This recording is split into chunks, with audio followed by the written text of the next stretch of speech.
The heel-toe jump rope move is one of the smoothest things you can do as a beginner. And I'm going to show you several easy steps you can do to learn this move today. So if you want to learn this move, grab your jump rope and let's get started. The first thing you want to do when you're trying to do this move is put down the rope. Basically, any jump rope trick I tell you to do, we're going to start with the rope on the ground. You want to catch your rhythm before trying to do any new trick. Make sure you're using the right jump rope to do tricks with.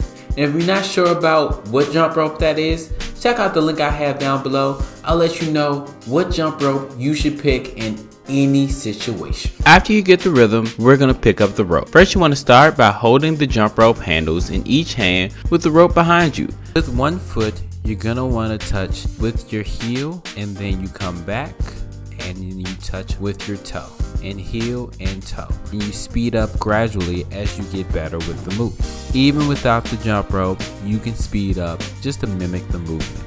I even recommend tapping your sides in order to mimic the sound of a jump rope while you're practicing the trick.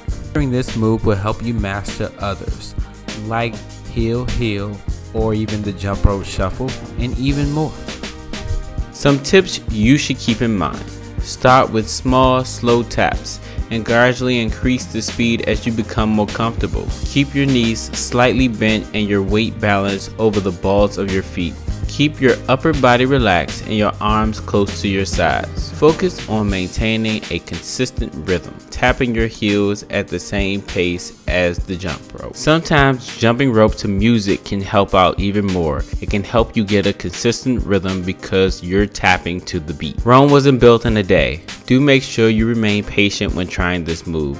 You can and will trip up quite a few times while practicing this move. Believe me, I did. This move can be a bit tricky. Just be patient and you can do it. Up heights should be minimal, just enough to clear the rope, maximize jump rope efficiency, and decrease joint impact. Intensity can be altered by increasing speed of movement. After you get this move down, comment below, tell me how many times you can do this trick in a row. Now if you want to learn that trick and more, check out this video right here.